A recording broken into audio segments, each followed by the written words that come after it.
ஸ்ரீ சிவசங்கரா தேவனே, ஸ்ரீ சிவசங்கரா தேவனே. சங்கரம் சிவசங்கரம். Question from Kalyana Krishnan Ravishankar. கோவில் கும்பாபிஷேகம் என்பது ஒரு கோவில் சிலை அல்லது கோவிலின் புத்துயிர்க்கான ஒரு சடங்காகும். இது குடமுழுக்கு என்றும் அழைக்கப்படுகிறது. 12 ஆண்டுகளுக்கு ஒரு முறை நடத்தப்படும் ஒரு வைபவமாகும். பாபாஜி, ஹிந்து கோயில் கும்பாபிஷேகம் போல மசூதி, சர்ச் மற்றும் வேறு மதத்தினர் கோவில்களில் எப்படி எனர்ஜியை கூட்டுகிறார்கள்? கும்பாபிஷேகம் அப்படின்னா கும்பம்னா கலசம்னு வச்சுக்கலாம். அபிஷேகம் அப்போ கலசத்தில் தண்ணி வச்சு பல்வேறு விதமான மந்திரங்களை எல்லாம் உச்சரித்து அந்த வாட்டரை சாங்டிஃபை பண்ணி, பியூரிஃபை ஆர் சாங்டிஃபை சார்ஜ் பண்ணி அது கொண்டு போய் கோபுரத்து மேலே இருக்கிற காப்பர் ஆர் கோல்டு அந்த மாதிரி எலக்ட்ரோ கண்டக்டர்ஸ் அது மூலமாக சிலைக்கு பாய்ச்சறது. இது ஒரு 12 வருஷம் தாக்கு பிடிக்கும். ஆனால் 12 வருஷம் கண்டினியூஸாக தாக்கு பிடிக்காது. ஏன்னா நீங்கள்லாம் போய் சாமி கும்பிட்ற போது அதில் இருக்கிற சார்ஜ் தான் உங்களுக்கு ஹெல்ப் பண்ணுது.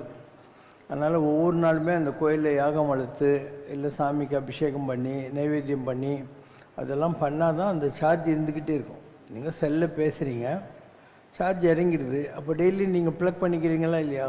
அந்த மாதிரி தான் கோயிலில் இருக்கிற சாமி கூட அந்த சார்ஜை நீங்கள் பண்ணிகிட்டே இருக்க வேண்டியிருக்கும். So you are storing your created energy and you are the beneficiaries for it. இதுதான் இந்த கும்பாபிஷேகம் அதில் இருக்கிற சடங்கு. இப்போ உங்களுடைய கேள்வி என்னென்னா, இஸ்லாம், கிறிஸ்டியன் இதிலெல்லாம் என்ன பண்ணுறாங்கன்ற மாதிரி. இஸ்லாம் ரிலிஜனை பொறுத்த மாத்திரம் அவங்க உருவ வழிபாட்டை ஆதரிக்கிறதில்லை. அவங்க சன்னி, ஷியா அப்படின்னு 2 பிரிவு வச்சுருக்காங்க.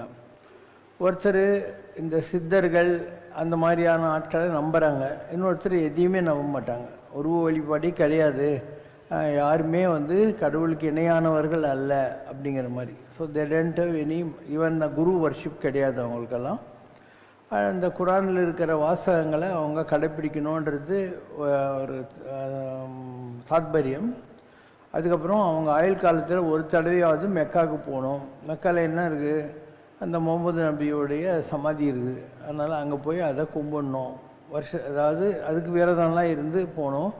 நம்ம சபரிமலை யாத்திரை மாதிரி. கிறிஸ்டியன்ஸ் இருக்காங்க இல்லையா, அவங்கள ரொம்ப சீரியஸாக இருக்கிறவங்களும் இருக்காங்க, அதை ஒரு சோஷியல் கேதரிங்காக நினைக்கிறவங்களும் இருக்காங்க. அதாவது நீ ஒரு குறிப்பிட்ட சர்ச்சுக்கு ஒன்று நீ அட்டாச் பண்ணிக்கணும். அப்போ தான் நீ செத்து போனாக்கா உனக்கு சவ அடக்கம் செய்யறதுக்காக ஒரு இடம் கொடுப்பாங்க. இது ஒரு பாயிண்ட். அதனால் you have to get attach to a church. And உன்னுடைய வருமானத்தில் ஒரு குறிப்பிட்ட போர்ஷனை நீ கொடுக்கணும். அமெரிக்காவிலலாம் ஸ்வைப்பிங் மிஷின்ஸே வச்சுருக்காங்க. நீ அந்த சர்ச்சுக்கு போயிட்டு now you can all swipe பண்ணுவாங்க. அவன் அவனுடைய கிரெடிட் கார்டை ஸ்வைப் பண்ணிட்டு போவான். இது 2வது வச்சுருக்காங்க. அண்டு ரொம்ப சீரியஸாக கொஞ்சம் எல்டர்லி பீப்புள் இவங்கெல்லாம் இருக்காங்க இல்லையா, அவங்கெல்லாம் ரொம்ப ஸ்பிரிச்சுவலாக ரிலீஜியஸாக இருப்பாங்க. இப்போ இந்த காலத்தில் இருக்கிறவங்கெல்லாம் அது ஒரு சோஷியல் கெட் டுகெதர் மாதிரி தான் போகிறாங்க. அங்கே போனால் அவங்களுக்கு வேண்டிய ஃப்ரெண்ட்ஸ் எல்லாம் வருவாங்க, ஒரு கெட் டுகெதருங்கிற மாதிரி. அப்படி தான் மோஸ்ட் ஆஃப் தி திங்ஸ்க்கு போகிறதெல்லாம். அண்டு பைபிள் தான் அவங்களுக்கு எல்லாம். சில இடங்களில் இயேசுவோட சிலைலாம் வச்சுருக்கோம், இன்னொரு பாத்தில் சிலைலாம் கிடையாதுன்ற மாதிரி. அவங்க பைபிள் தான் படிப்பாங்க. பைபிளுங்கிறது என்ன? இயேசு அவருடைய வாழ்க்கையில் நடந்த பல்வேறு நிகழ்ச்சிகள், அவரை யார் போய் பார்த்தாங்க, அவங்க வாழ்க்கையில் என்ன நடந்தது, இந்த மாதிரியான ஹிஸ்டரி. அது ஒரு பயோகிராஃபி ஆர் பயோகிராஃபின்னு வச்சுக்கலாம் நீங்கள். ஏன்னா அவரே எழுதினா தான் அது ஆட்டோபயோகிராஃபி. இது யாரே எழுதுனது? சிஷ்யர்கள் எழுதுனது. சரி, இதெல்லாம் எழுதின சிஷ்யங்க இயேசுக்கு லாயலாக இருந்தாங்கன்னா கிடையவே கிடையாது. கோழி கூவத்துக்குள்ளோ பீட்டர் சைமோனுங்கிறவன் 3 தடவை இவர் என் குருவே கிடையாது அப்படின்னு மறுதளிப்பான். 3 தடவை இவன் இயேசு கூட இருந்தான்னுவாங்க, இன்னொன்று அப்படின்வாங்க. அப்போது சிலுவை தழும்போடு காட்டுறாரு. தாமஸ்ன்னு பேர், அவன் டவுட்டிங் தாமஸ்ன்ற வேர்டு அவனை வச்சு தான் வந்துச்சு. நான் நம்ப மாட்டேன்னு சொன்னான். ஒரு 30 வெள்ளி காசுக்காக ஜூடாஸ் காரியர் இயேசுவை காட்டி கொடுத்தான். இவனுங்கெல்லாம் ஒரு சிஷ்யனுங்களா? இயேசு கூடயே இருந்து அவருடைய அத்தனை அதிசயங்களையும் கண்ணால் பார்த்துட்டு கடைசியில் அவரை அனாதை போன மாதிரி சிலுவையில் விட்டாங்க. யாருமே அவருக்கு லாயலாக இல்லை. உனக்கு தான் பைபிள் இருக்கு. சரி 3 பேர் தான் இப்படி கேட்டான்னா, அவர் சிலுவையிலிருந்து நான் மறுபடியும் உயிர் தெழுவேன்னு சொன்னார். I will resurrect myself. 3வது நாளில் அவர் உயிர் எழுந்துடுறாரு. அப்போ கடல் மேலே நடந்து வர்றாரு. இவங்கெல்லாம் போட்டில் இருக்காங்க. அப்போ இயேசு வராரு, கடல் மேலே நடந்து வர்றாரு. அதெல்லாம் பார்த்து கூட இவங்களுக்கு நம்பிக்கை வர்றதில்லை. அதனால் இயேசு காட் டிஸ்ஹார்டன். அவர் என்னடா இப்படி இருக்காங்களே இந்த உலகத்தில் அப்படிங்கிற மாதிரி 12 வயசுலேருந்து 32 வயசு வரைக்கும் இயேசுவை பற்றி பைபிளில் ஒன்றும் இருக்காது. 12 வயசில் இந்த ஆடு மாடு மேய்க்கிறவங்க அவங்க கூடலாம் சேர்ந்து கேம் டு டிபெட்டியன் பிளாட்டிடியூட், அங்கே இருக்கிற திபெத் பீடபூமிக்கு வந்தார். அது வழியாக அவர் லாசாக் போயிட்டு காஷ்மீர் வேலிக்கெல்லாம் வந்தார். அங்கே போய் அமர்நாத் குகையில் met his guru. Between the age of 12 and 32, Jesus met his guru, who is none other than the saint in the Amarnath cave, who lives in the forms of a doe. புறாவினுடைய வடிவத்தில் இருக்காரு. அவர்கிட்ட இருந்து பல விஷயங்களை கற்றுக்கிட்டார்.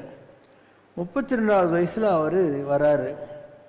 அப்போது ஒரு ஆள் இருக்கான், ஜான் த பேப்டிஸ்ட் பேர், யோவான் ஸ்நானகன்.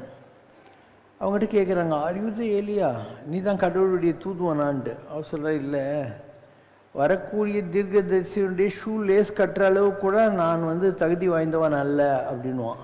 இப்போ இயேசு தூரத்தில் வரதை பார்த்து, இதோ உலகத்தின் பாவங்களை சுமந்து தீர்க்கிற தேவனுடைய ஆட்டுக்குட்டி வந்து கொண்டிருக்கிறதுன்னு.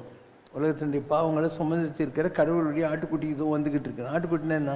பலி கொடுப்பாங்க இல்லையா, அந்த மாதிரி கடவுளுக்காக தன்னை பலி கொடுத்தவர் அப்படிங்கிற அர்த்தத்தில். அவருக்கு இவன் தண்ணியினால ஞானஸ்நானம் கொடுக்குறான். கொடுத்து முடிச்ச உடனே ஒரு வெள்ளை புறா, அது யார்? இவருடைய குரு, அமர்நாத்தில் இருக்கிற குரு இவருடைய ஷோல்டர் மேலே இறங்குறார். நான் அந்த ஊஞ்சலில் உட்காந்துட்டு இதை பற்றி பேசின்னு இருக்கேன். ஏன்னா இதெல்லாம் உங்கள் போப்புக்கே தெரியாது. I am telling you, spiritual experiences are different, bookish knowledge is different. இப்போ நான் சொல்கிறதெல்லாம் ஞானத்தில் தான் உனக்கு தெரியும் அப்படின்ட்டு. அந்த ஊஞ்சலில் நான் உட்காந்துன்னு சொல்லிக்கிட்டே இருக்கேன். யூ கேன் சி, அதே புறா எனக்கு இந்த இடத்துல உட்காருது பாரு. இதனுடைய எக்ஸ்பேண்டர். இப்போ யார் சொல்கிறது கரெக்டு? நான் சொல்கிறது தான் correct. I am giving A scientific evidence. இதுதான் நடந்தது அப்படிங்கிறத. இது நீ போய் உங்கள் ஆர்ச்சி பிஷப்பு எல்லோரும் கேட்பாரு, உங்களுக்கு தெரியாது. இது ஒன்று.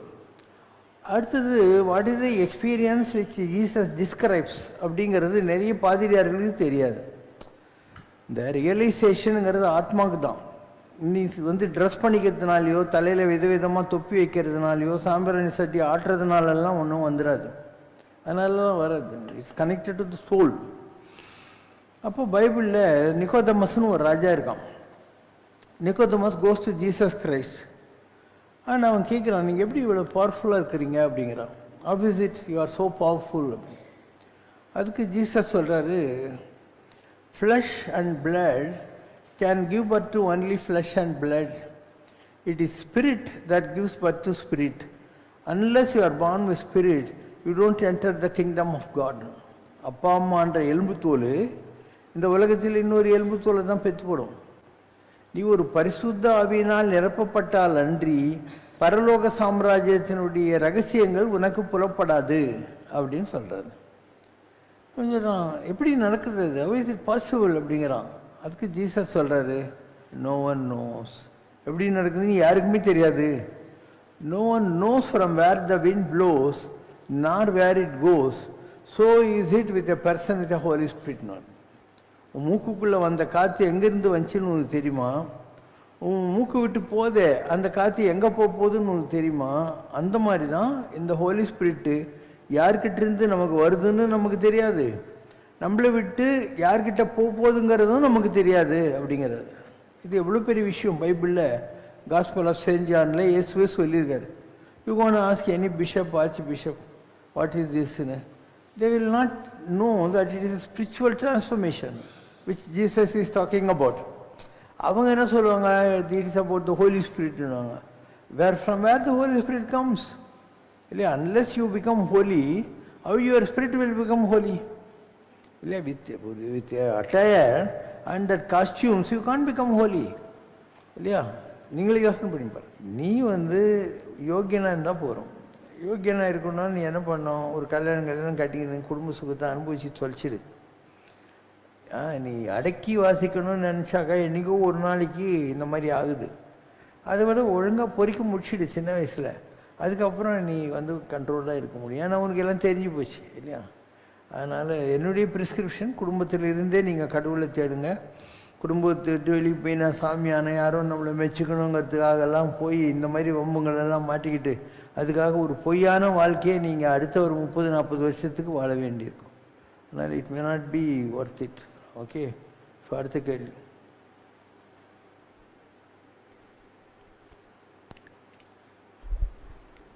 திருவனந்தபுரத்தில் திதி கொடுப்பதற்கு திருவல்லம் பரசுராமர் கோவில் சிறந்தது. இது தக்ஷிண கயா என்றும் அழைக்கப்படுகிறது. ஏனெனில் பரசுராமர் இங்கு தனது தாய்க்கு திதி கொடுத்தார் என்றும் கூறப்படுகிறது. மேலும் இங்கு முன்னோர்களுக்கு தர்ப்பணம் செய்தால் காசிக்கு நிகரான புண்ணியம் கிடைக்கும் என்பது ஐதீகம். இந்த செய்தி பற்றி தயவு செய்து. மெட்ராஸில் இங்கே மத்திய கைலாஷ் இருக்குது. அங்கே தனியாக ஒரு மேடை கட்டி வச்சுருக்காங்க. யாரெல்லாம் அமாவாசை தேவஸ்தானம்லாம் வீட்டில் பண்ணுறது இல்லையோ அவங்க மத்திய கைலாஷில் போய் 400 ரூபாய் கட்டினா போகிறோம். அந்த மேடை மேலே பிள்ளையாரே உங்கள் பெரியவங்களுக்கு தேவசம் பண்ணுறதா ஒரு ஃபெய்த் இருக்குது. அதே மாதிரி இங்கே செங்கல்பட்டு போகிற வழியில் ஒரு பெருமாள் கோயில் இருக்குது, பேர் சாத்தநாராயணன் கோயில்னு. அங்கே 700 ரூபாய் கட்டிட்டியானாக்கா, அதாவது வீட்டில் ஐயரை கூப்பிட்டு தேவசம் பண்ணாதவங்களுக்காக இதெல்லாம். அவங்க என்ன பண்ணுறாங்க, அந்த 11 பேர் சாப்பாடு கோயில்லையே போட்டு பெருமாளே தேவசம் பண்ணுறதாக அங்கே ஐதீகம். ஆனால் இந்த மாதிரியான பழக்கங்கள் எல்லா நாட்டிலையும் இருக்குது, எல்லா ஊர்லேயும் இருக்குது. அப்போ நீங்கள் கேரளாவில் ஏதோ ஒரு கோயில் இது நடக்குதுன்றீங்களா, நம்ம ஊர்லேயும் இதெல்லாம் இருக்குது. இங்கேயே மெட்ராஸில் கூட இருக்குது. ராமேஸ்வரம் போகிறீங்க, அங்கே நீங்கள் பண்ணுறீங்களா? காசி கயான்லாம் போகிறீங்க, அங்கே நீங்கள் பண்ணுறீங்களா? அப்புறம் முக்கூடல் திருநெல்வேலி மாவட்டத்தில், அப்புறம் இங்கே பவானியில் போய் பண்ணுறீங்களா? எல்லா இடத்துலையும் இந்த மாதிரியான வசதிகள் இருக்குது. ஸோ மாதம் அமாவாசைக்கு பண்ண முடியாதவங்க அந்த மாதிரி இடங்களுக்கு போகிற போது இந்த பிண்டங்களை வச்சு பண்ணுவாங்க. இது பத்ரிநாராயணன் கோயிலுக்கு பண்ணீங்கன்னா கூட அங்கே அலக்நந்தா ஓடுது இல்லையா, அந்த இடத்துல இந்த திவசம் பண்ணுறாங்க. எல்லாத்த விட ரொம்ப பத்ரிநாராயணன் தான் உலகத்தில் எல்லா ஆத்மாக்களுக்கும் அக்கௌண்ட் வச்சுருக்கிற ஆள். அதனால் அங்கே போய் நீங்கள் பண்ணிடலாம். அது ஒன்றும் ஜாஸ்தி கூட வாங்க மாட்டாங்க, ஒரு 1000 ரூபாக்குள்ளே தான் வாங்குவானுங்க. ஸோ இது மாதிரி நிறைய இடங்கள் இருக்குது. அண்டு இந்த ப்ராப்ளமெல்லாம் ஜனங்களுக்கு எப்படி பண்ணுறதுன்னு தெரியாதுன்றதுனால தான் கோடிசாமி என்ன பண்ணுவார், அமாவாசைக்கு 108 இலை போட்டுருவார். அதில் சாப்பாடெல்லாம் பரிமாறினோடனே 108 காக்கா வந்து அதில் உட்காந்து சாப்பிடும். அதுக்கு முன்னாடி அவருடைய அவதாரம் பாடகச்சேரி சாமிகள்னு நம்ம அது ஒரு மன்னார் பாடகச்சேரி சாமிகள் இந்த புன்னைநல்லூர் அந்த மாரியம்மன் கோயில் அவர் தான் எடுத்து கட்டினார். ஸோ அங்கே அவர் பாடகச்சேரி சாமிகளாக இருந்தபோது 108 இலை போடுவார், 108 நாய் உட்காந்து சாப்பிடும். ஸோ இது நமக்கு தெரியும், சாமி இப்படிலாம் அமாவாசைக்கு பண்ணுறாருங்கிற மாதிரி. அதனால் சாமி இறந்த பின்னால் நாமளும் பண்ண ஆரம்பிச்சிட்டோம். நாம் என்ன பண்ணுறோம், இங்கே கோடிசாமியோட ஸ்ட்ரைன் இருக்குது. இங்கே முதல்ல படைக்கிறோம். எனக்கு இந்த இட்லி சாம்பார்லாம் இது சாதம் சாம்பார் ரசனை இது கொடுக்கணும், இது எல்லோரும் தான் டெய்லி சாப்பிட்றாங்கன்ட்டு நாம் வெஜிடபிள் பிரிஞ்சி, அப்புறம் ஒரு ஸ்வீட்டு, அப்புறம் பழங்காய் வடை இதெல்லாம் இங்கே படைக்கிறோம். அமாவாசை அன்றைக்கி படைக்கிறோம். படிச்சுட்டு இங்கேருந்து நம்ம சுரேஷ் ஆட்டோ அவர் கூட ஒரு 4-5 பேர் டீமாக போய் திருப்பூர் முருகன் கோயில் அந்த ஏரியாவில் இருக்கிற ஏழைங்களெல்லாம் பார்த்து எல்லாருக்கும் ஒவ்வொரு அமாவாசையும் நம்ம படிச்சுட்டு வரோம்.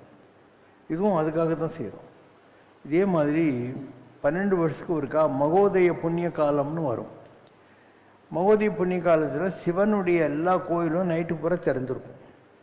இந்த உலகத்தில் அமைதி அடையாத ஆத்மாக்கள் எல்லாம் சிவனை தரிசனம் பண்ணி அந்த இதிலேருந்து தப்பிக்கிறதுக்காக அவங்களெல்லாம் சுடும் ஒரு மாதிரி, அதுக்காக திறப்பாங்க. அப்போ சுந்தரம்னு எனக்கு தெரிஞ்ச ஒரு ஆள் அங்கே அசிஸ்டன்ட் கமிஷனர் தான். அந்த பணத்தை நான் தான் கட்டி ஒரு மகோதய புண்ணிய காலம் அங்கே பண்ணேன் நான். அன்றைக்கி எல்லா ஆத்மாக்களும் போய் அண்ணாமலையாரை பார்க்கும் அப்படிங்கிற மாதிரி ஒரு ஐதீகம். நைட்டெல்லாம் கோயில் திறந்து வச்சுருக்கோம்.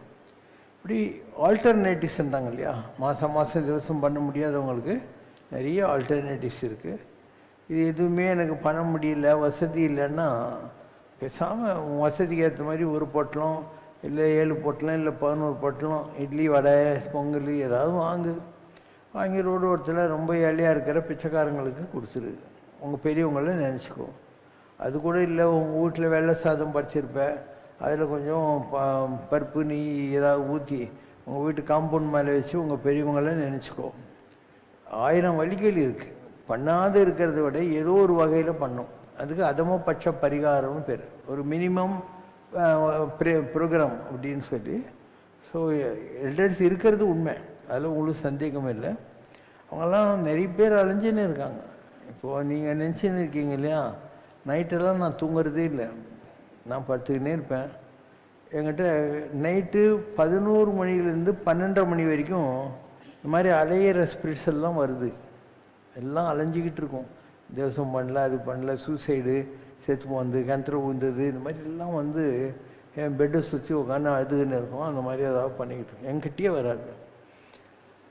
காலையில் ஒரு 4:30லேருந்து 5:30 மணி வரைக்கும் பெரிய பெரிய சாமிங்கள்லாம் வரும், மகான்கள் எல்லாம் வருவாங்க. எவ்வளோ பெரிய தாடியெல்லாம் வச்சுன்னு கையில் கமண்டெல்லாம் வச்சுக்கின்னுட்டு இப்படி ஆசீர்வாதம்லாம் பண்ணிக்கிட்டு இப்படி வர்றவங்களும் இருக்கிறாங்க. இது நைட்டில் 99% நைட்டில் வரும். சம்டைம்ஸ் நான் வந்து மத்தியான நேரத்தில் அசந்து தூங்கிட்டேன்னு வை, சடனாக எனக்கு தெரிஞ்சிடும். இப்போ கூட பார்த்தேன், நான் சாயந்தரம் 4:30 மணிக்கு நான் பார்த்தேன். 2 காலும் முட்டி கிடையாது. ஸோ இப்படி அந்த ஜன்னல் கம்பியை பிடிச்சின்னுட்டு ஒரு உடம்பு இவ்வளோ பெரிய தொகையை போட்டுட்டு கருப்பாக வருது. ஸோ இந்த மாதிரி எத்தீரியல் ஸ்பிரிட்ஸ்லாம் இருக்கிறது உண்மை தான். ஆனால் உன் கண்ணுக்கு தெரியாது. நீ ஸ்பிரிச்சுவலி எலிவேட்டடாக இருந்தால் உன் கண்ணுக்கு இதெல்லாம் தெரியும், இல்லைன்னா உனக்கு தெரியறதுக்கு வாய்ப்பு கிடையாது. அதுங்களுக்கு உங்கள்கிட்ட ஒன்றும் பிரச்சனை இல்லை. உங்கள்கிட்ட வர்றதுனால அதுக்கு நல்லது நடக்குது. ஏன்னா அதுங்களெல்லாம் இந்த வச்சத்த மாதிரி இருக்கும். ஸோ உங்கள்கிட்ட வர்றபோது கோடையிலே இலைப்பாற்றி கொள்ளும் வகை கிடைத்த குழி தருவே தருநிலை மாதிரி அந்த ஆத்மாவுக்கு ஒரு அமைதி கிடைக்குது.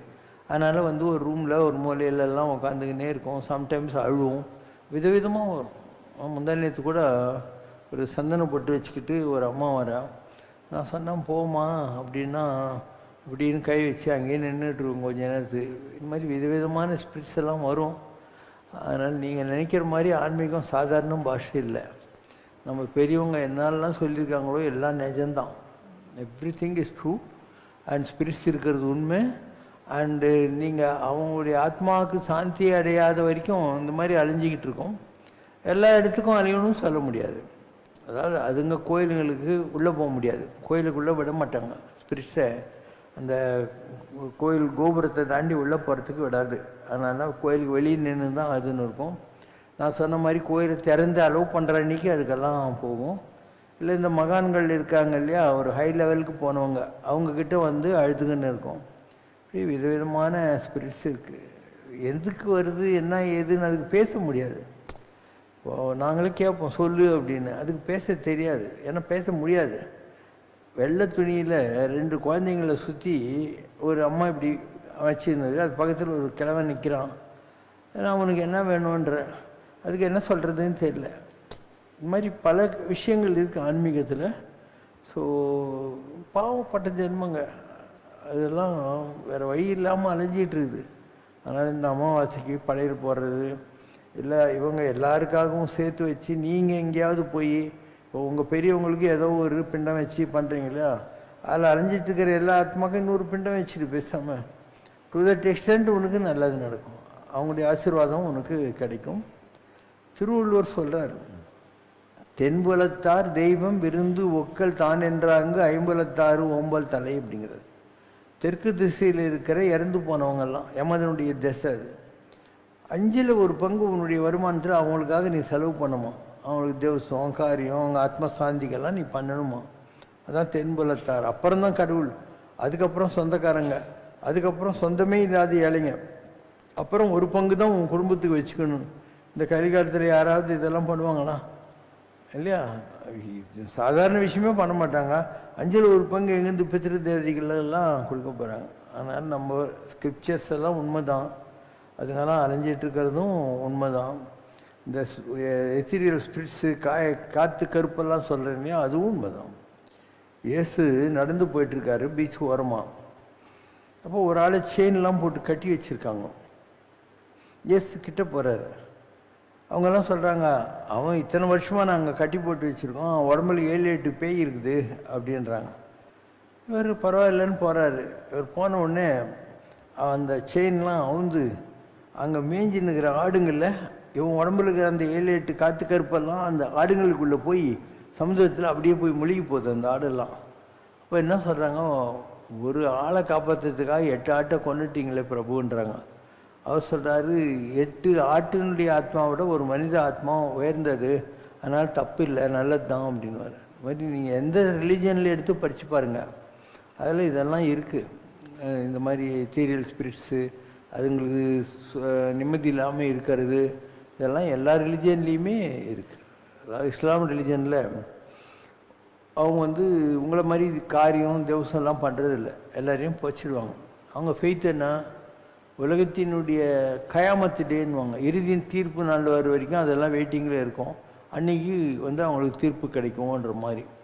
கிறிஸ்டியானிட்டியில் என்ன சொல்கிறாங்க, நாங்கள் சவப்பட்டியில் அவங்களெல்லாம் வச்சுடுவோம், அப்போ ஜட்ஜ்மெண்ட் டேன்னு ஒன்று வருது, அந்த அன்றைக்கி அவங்களுக்கெல்லாம் கடவுள் நல்லது கெட்டது இதுக்கெல்லாம் வழி காட்டுவார் அப்படின்னு சொல்கிறாங்க.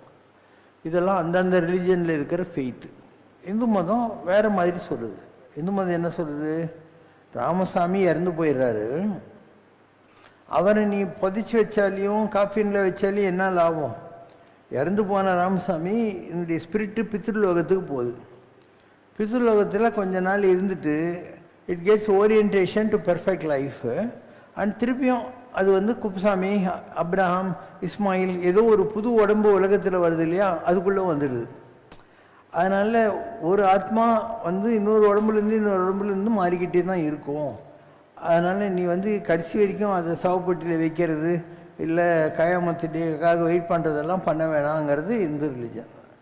இதெல்லாம் நான் ஏதோ வளரேன்னு நினைக்கக்கூடாது. இவர் போய் அவராய் எருவாய் கருவாய் தன்னிலே உருவாய் இதுவே பயிராய் விளைவாகி இவர் போய் அவராய் அவர் போய் இவராய் இதுவே தொடர்பாய் வெறி போல. இவர் போறாரு, இன்னொரு உடம்பு வருது, இவர் போய் அவர் போய் இவர், இந்த மாதிரி ஒரு தொடர்கதை மாதிரி இந்த ஆத்மாக்கள் பயணப்பட்டுக்கிட்டே இருக்கு. புனரபி ஜனனம் புனரபி மரணம். ஒரு தாய் இரு தாய் பல கோடியதாய், ஒரு பிறவியில் ஒரு அம்மா, அடுத்த பிறவியில் இன்னொரு அம்மா, இந்த மாதிரி ஒவ்வொரு பிறவிலையும் நமக்கு எத்தனையோ அம்மாக்கள் இருக்காங்க. ஆழ்வார் கூட சொல்கிறார், நான் எத்தனை பிறவி எடுத்து எத்தனை அம்மா கிட்ட பால் குடிச்சனும் அதெல்லாம் சேர்த்து வச்சாக்கா ஒரு சமுத்திரமே ரொம்பிடும் போலகுதே அப்படின்வார். அருணகிரி பெருமான் சொல்கிறார், 7 கடல் கோடி மணலிலும் கோடி பிறப்பு இழி பிறப்புங்கிறார். 7 கடலில் இருக்கிற மணலை மாதிரி எனக்கு எத்தனையோ பிரிவுகள் இருக்கிறது இந்த உலகத்தில் அப்படின்னு சொல்கிறாங்க. அதனால் இதெல்லாம் கரெக்டு தான். நம்மளது ஒரு 5000 years ஓல்டு எக்ஸ்பெரிமெண்ட்ஸ் வித் ஆத்மா. அது சனாதன சோகால் சனாதன தர்மம், ஜூயிஷ் ரிலிஜன் அண்ட் என்ன சொல்கிறது, இந்த மாதிரி ஓல்டு ரிலிஜன்ஸ் இருக்குது. இப்போது ஜீசஸ் இது 2025, முகமது நபி தான் 1400 1500 வருஷம்தான் ஆச்சு. புத்தர் ஒரு 2100 வருஷம் ஆயிருக்கும். அதனால் மற்ற ரிலிஜன்லாம் பின்னால் வந்தது. இந்த so called Vedic understanding of லைஃப்ங்கிறது 5000 வருஷத்துக்கு முன்னால் வந்தது. அதனால் இதை புரிஞ்சிக்கிறது கஷ்டம். We have done more experiment compared to புதுசாக வந்த ரிலிஜன்ஸோட நம்ம நிறைய எக்ஸ்பெரிமெண்ட்ஸ் எல்லாம் பண்ணியிருக்கோம். இது அவரவர் அனுபவத்தில் தான் தெரியும். இப்போது யூ மே டிஸ்பியூட், இதுக்கு என்ன பிரமாணம் என்ன சாட்சி நீ எப்படி சொல்ல முடியும் இல்லையா, சொல்ல முடியாது இல்லையா. So it's a own experience. உனக்கு அந்த ஹைட் வந்ததுன்னா you can understand how the spirits work. நிஜமாகவே பித்ருலோகம்னு ஒன்று இருக்கா, அங்கே என்ன நடக்குது, இதெல்லாம் உங்களுக்கு தெரியும். இப்போது ஜீசஸ்ன்றோம், ஜீசஸ் உண்மைதான். ஒரு பெட்டி ஜோன்ஸ்னு ஒரு லேடி எம்ப்ரேஸ் பை லைட்டுன்னு ஒரு புக் எழுதியிருக்கா. அவள் செத்துப்புட்டான்னு சொல்லி ஹாஸ்பிட்டலில் அவளை வச்சிடுறாங்க. அவளுடைய ஸ்பிரிட்டு போகுது, அதெல்லாம் எழுதுகிறா. ஒரு பிளாக் டனலில் போகிறேன், அங்கே பார்க்குறேன் இங்கே பார்க்குறதுலாம் இருக்குது. அங்கே ஏசு 2 கையை இப்படி விரிச்சுக்கிட்டு என்ன வா மகளேன்னு சொல்லி சொன்னார். நான் சின்ன வயசுலேருந்து ஒரு கேத்தலிக் ஃபியரில் இருந்தேன், கடவுள்னால் ரொம்ப பெரிய விஷயம்னு. அவர் இவ்வளோ அன்பானவர்னு எனக்கு அங்கே போனப்புறம் தான் தெரிஞ்சது. இப்படி எல்லா அனுபவத்தையும் அங்கே பார்க்குறதெல்லாம் எழுதிட்டு அவங்க சொல்கிறாங்க, நீ உன் ப்ரீமெச்சூராக இறந்துட்ட, அதனால் நீ திருப்பியும் உலகத்துக்கு போகணும்னு சொல்லி. தென் அவளுடைய காஃபி இது சவப்பட்டியை திறந்து பார்த்தா உயிரோடு இருக்கா. She becomes a preacher. ஒவ்வொரு சர்ச்சிலையும் போய் தன்னுடைய டெத் எக்ஸ்பீரியன்ஸ் எல்லாம் சொல்லுவாள். அதுதான் எம்ப்ரேஸ் பை லைட்டுங்கிற புக்கு. அண்ட் அதில் இதெல்லாம் சொல்லுவாள், எப்படிலாம் அவளுக்கு அந்த அனுபவங்கள் வந்தது, அந்த பித்ருலோகத்தில் யாரை பார்த்தா என்ன பண்ணாங்கிற மாதிரி. Same thing with your Muktananda. Muktananda அந்த யோலாங்கிற இடத்துல ஒரு மாந்தோவில் உட்காந்து பண்ணுறாரு. அவருடைய நெத்தியிலிருந்து ஒரு ப்ளூ லைட்டு, இங்கே தான் அவர் உடம்பு இருக்குது, அவர் ப்ளூ லைட்டு அவர் எல்லா உலகத்துக்கும் கொண்டு போகுது. ஒவ்வொரு நாளைக்கும் ஒவ்வொரு ரீம்ஸ்னுவாங்க. அப்போ யமலோகத்துக்கு ஒரு நாள் போகிறாரு. யமலோகத்தில் என்ன பார்த்தாரு, நாகலோகத்தில் என்ன பார்த்தாரு, யமலோகம் படி இதெல்லாம் உண்மைதான். நம்ம பெரியவங்க சொன்னது எதுவும் ஆண்டாள் சொல்லுவாள், மேலே யார் செய்வானகள்னுவான். நம்மளை விட மேலான அறிவுடையவங்க என்ன சொன்னாங்களோ எல்லாத்தையும் நம்புங்க அப்படின்னு அர்த்தம் அதுக்கு. Visions of Hell and God Yama. Once again, I was meditating on the black light. One day, I visited an extremely filthy world. Siddha students should read this passage carefully. That day, as soon as I sat in meditation, my whole body began to shake violently as though possessed by some deity or evil spirit. In that meditative condition, I noticed that I was traveling to a distant region. I did not know where or how I was being transported. Although my physical body was still sitting in a meditative posture, I reached a region that was disgustingly squalid, being filled with excrement. I found myself right in the midst of garbage. I am fully aware of what I am saying. Muktananda advises Siddha students to read this with attention. Wherever I looked, I found excreta. கக்கூஸ், drainage, toilet seat. அந்த யமலோகத்தில் அதுதான் இருக்குமா எங்கே பார்த்தாலும். I wondered for how many ages those wastes had been accumulating there. Just as I see hills all around while standing on any point in Mahabaleshwar, even so, there I espied excrement in all directions. As I moved some distance, my feet began to sink into the mire. A revolting stench was issuing from all around, making me nauseous and affecting my head. The pathways were rough and crude. The little water that was there was also polluted by excreta. There were not many men and women around. The few who were there were naked. Some of them were sitting on heaps of filth, dejected and ugly. All this horribly repulsed me. I struggled hard to move further. I could see light, but no sun. In that region, I lost all my radiance. With great difficulty,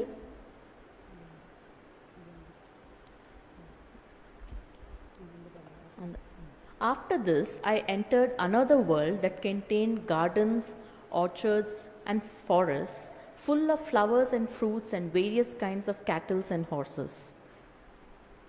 Soon I saw several black masculine figures about 20 feet tall with saber teeth, holding shining daggers in their hands, each about 6 feet long.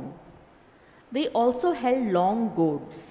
Some of them wore silken garments, some animal skins, and some plain clothes. The eyes of all of them looked red and swollen with anger. I was surprised not to find any feminine face there. Then I saw black bulls about 20 feet long. After that, I came upon an enchanting lake around which fascinating birds were wobbling. There was a brilliant light all around. Whether of our sun or some other star, I do not know. I beheld a black complexioned god in the midst of that radiance, sitting on a black bull, which was overspread with a silken sheet and adorned with garlands. The bull's horn were inlaid with gold, and its anklets were of solid gold. The god wore a red silk dhoti, a sacred thread over his shoulders, and a crown beset with jewels. As I saw him, I smiled, and so did he, lifting his hands to grant fearlessness. I was overwhelmed with gladness as I had seen Yama, the god of death. After some time, 2 messengers of Yama led me out, taking me through the hellish mire again. Meditation ceased then. Okay. So யமலோகத்துக்கு போய் அவள் என்னெல்லாம் பார்த்தா அப்படின்னு, இந்த மாதிரி நாகலோகத்துக்கு போகிறார், அப்புறம் சித்தர்கள் உலகத்துக்கு போகிறாரு. ஒவ்வொரு உலகம் எப்படி இருக்கும்னு இந்த புக்கு நம்ம லைப்ரரியில் இருக்குது. நீங்கள் எதுவும் படிக்க மாட்டீங்க. இது புக் பேர் வந்து சிசக்தி விலாஸ். படித்து பாருங்கள். அதில் இதெல்லாம் நிஜமான எக்ஸ்பீரியன்ஸஸ். இதெல்லாம் எப்படி இருக்குது என்னன்ற மாதிரி நானே பார்த்துருக்கேன்னு சொல்கிறேனே. நான் கைலாஷ் யாத்திரை போகிற வழியில் சிற்கான்னு ஒரு ஊர் இருக்குது. அப்போ நாகலோகத்துக்குள்ளே நான் போனேன். நாகலோகத்தில் எல்லா பாம்புங்களாக இருக்கும். உங்கள் ஊரில் ஒரு வெங்கடாஜலபதி இருந்தால் அங்கே பாம்பு உடம்பு வெங்கடாஜலபதி முகம் ஒன்று இருக்கும். உங்கள் ஊரில் ஒரு பாப்பா இருக்குதுன்னா அந்த பாப்பாவுடைய ஃபேஸு பாம்பு உடம்பு. உங்கள் எல்லாருக்கும் ஒரு பாம்பு இருக்குது உலகத்தில். நீங்கள் எப்படி இருப்பீங்களோ இதே ஃபேஸு, ஆனால் உடம்பு பாம்பு. இதுதான் நாகலோகம்ன்றது. நாகலோகம் நிறைய இடத்துல இருக்குது. ஒன்று வந்து நான் சொல்கிற கைலாஷ் போகிற வழியில் சிற்காங்கிற இடத்துல இருக்குது. இந்தியா நேபாள் பார்டரில் இருக்குது. நாகாலேண்டுன்னு சொல்கிறீங்களே அங்கே இருக்குது. நாகப்பட்டினமெல்லாம் சொல்கிறீங்களே இந்த பக்கம் அங்கே இருக்குது. கர்நாடகாவில் இருக்குது நிறைய இடங்களில். ஸோ இப்போ தமிழ்நாடு இருக்குது இல்லையா, ஒரு காலத்தில் இதுக்கு என்ன பேர், அரவவாள்ளு அப்படின்னும். அரவவாள்னால் பாம்பு இருக்கிற ஊருக்கு சொந்தக்காரங்கன்னு அர்த்தம். அரவவாள்ளு அப்படின்னா பாம்பு இருக்கிற ஊருன்னு அர்த்தம். அப்போ நம்மளது ஒரு காலத்தில் பாம்பு ஊராக தான் இருந்துச்சு தமிழ்நாடுன்றது. ஆனால் இந்த பக்கம் நீங்கள் பார்த்தீங்கன்னா நாகப்பட்டினம் அதெல்லாம் பாம்பு தான் இருக்கும் அந்த இடத்துல. இந்த பக்கம் நாகர்கோயில் எல்லாம் பாம்புக்கு சம்மந்தப்பட்டதா. இந்த மாதிரி நிறைய இடங்களில் அதெல்லாம் இருக்குது. அவங்க இருக்கிறதெல்லாம் உண்மை தான். எப்படி உங்களுக்கு America, Argentina, Brazil, India, Pakistan இருக்கும், அந்த மாதிரி பாம்புங்களுக்கும் கண்ட்ரிஸ் எல்லாம் இருக்குது. அதனால் விசா வாங்கின்னு போய் இடத்துல பார்த்து வந்துடும். நினைத்தாலே முக்தி தரும் அருணாச்சலம் இறைவன் நெருப்பின் உருவம் கொண்டு நிற்கும் தலம். இதை நினைத்தாலே முக்தி தரும் அருணாச்சலம் இறைவன் நெருப்பின் உருவம் கொண்டு நிற்கும் தலம். இதை நினைத்தாலே முக்தி தரும் அருணாச்சலம். அனைத்துயிரும் இன்பமுற அருளும் தலம் திரு அண்ணாமலையினை நீ வருவாய் வலம். இதை நினைத்தாலே முக்தி தரும் அருணாச்சலம். சித்தர்கள் தவமியற்றி சிறந்த தலம் சிவகங்கை தீர்த்தம் கொண்ட மகிமை தலம். பக்தர்கள் பரவசம் கொண்டாடும் தலம் இது பரமரவன் பதம் நாளும் தலம். இதை நினைத்தாலே முக்தி தரும் அருணாச்சலம். யோகிராம் சூரத்குமாரின் யாக நீலம் ஸ்ரீரமண பகவானின் தியான ஸ்தலம். சேஷாத்ரி சுவாமிகளின் சித்தி ஸ்தலம். ஸ்ரீ சிவசங்கர் பாபா தன்னை அறிந்த தலம். இதை நினைத்தாலே முக்தி தரும் அருணாச்சலம். இறைவன் நெருப்பின் உருவம் கொண்டு நிற்கும் தலம். இதை நினைத்தாலே முக்தி தரும் அருணாச்சலம்.